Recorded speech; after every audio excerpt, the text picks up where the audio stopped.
Pemirsa, terima kasih Anda masih bersama kami. Kita akan menyambung kembali perbincangan kita tentang upaya yang dilakukan oleh Pemkab Bogor dalam menangani UMKM yang terdampak pandemi COVID-19. Untuk itu kita telah terhubung kembali dengan Bapak Asep Mulyana.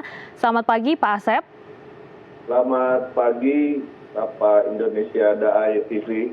Iya Pak Asep, ini di tengah pandemi memang upaya salah satunya yang dilakukan pemerintah yang gencar dilakukan adalah pemulihan ekonomi nasional. Salah satunya adalah membantu memberikan stimulus kepada para pelaku usaha. Apa saja Pak yang dilakukan oleh pemerintah Kabupaten Bogor sendiri untuk menangani nih UMKM di wilayahnya yang terdampak pandemi COVID-19? Terima kasih. Jadi yang dilakukan oleh pemerintah Kabupaten Bogor melalui Ibu Bupati Bogor dalam upaya pemulihan ekonomi di masa pandemik telah dilaksanakan beberapa program untuk mendukung penguatan para pelaku UMKM di Kabupaten Bogor. Yang pertama, Bupati Bogor sudah memberikan penguatan modal kepada para pelaku UMKM sebanyak 1.993 orang dengan nilai bantuan 5 juta rupiah. Nah ini tentunya menjadi motivasi kepada para pelaku UMKM untuk tetap berusaha, untuk tetap memproduksi dan memasarkan produk-produk yang dibuatnya. Kemudian ada program lainnya yaitu program sewa toko. Dari 40 kecamatan, Bupati Bogor sudah memberikan fasilitasi kepada 29 kecamatan berupa sewa toko dengan fasilitas lengkap untuk display maupun untuk kesekretariatan atau untuk memasarkan produk-produk UMKM di Kabupaten Bogor. Dan banyak program lain yang dilakukan oleh Bupati melalui dinas koperasi maupun dinas 14 dinas yang ada di Kabupaten Bogor untuk mendukung fasilitasi terhadap para pelaku UMKM. Dan terakhir di objek wisata pun telah difasilitasi berupa standbooth untuk 161 pelaku UMKM dan banyak lagi program lain yang dilakukan oleh Bupati Bogor untuk peningkatan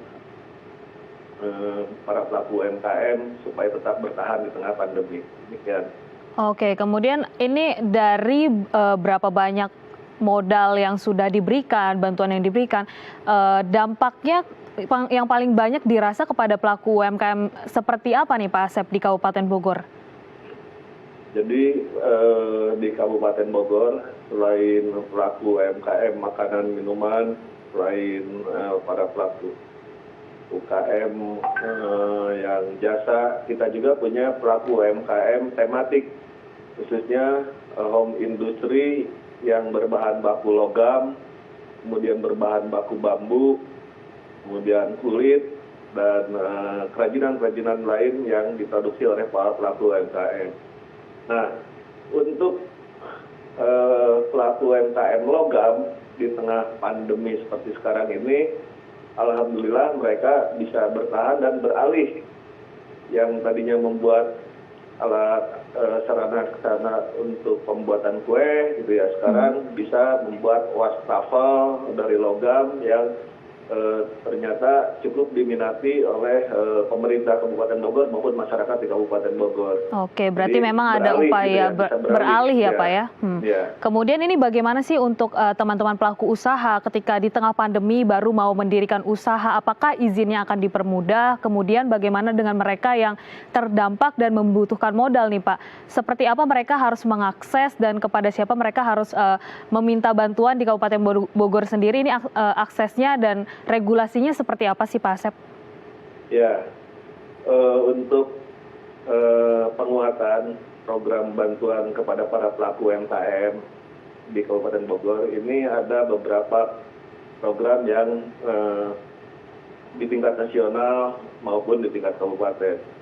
Seperti halnya dengan bantuan Presiden melalui Kementerian Koperasi UKM yang 2,4 juta, ini alhamdulillah untuk Kabupaten Bogor kita fasilitasi untuk pendaftaran pada tahap 1, tahap 2 di tahun 2020. Yang penting mereka memiliki surat keterangan usaha dari desa, kemudian KTP elektronik, kemudian profil dan foto dari para pelaku UMKM itu sendiri. Sehingga pada saat diusulkan untuk BPUM dari Presiden, kemudian bantuan Bupati, persyaratan-persyaratan itu menjadi satu hal yang memang harus dilengkapi. Oke, berarti memang ini sangat mudah bagaimana teman-teman pelaku usaha ini tinggal memberikan dokumen-dokumennya kepada dinas terkait dan nanti langsung diproses begitu ya Pak ya untuk mendapatkan stimulus. Baik Pak Asep Mulyana, terima kasih telah hadir bersama kami di Halo Indonesia. Tetap jaga kesehatan dan selamat kembali beraktivitas.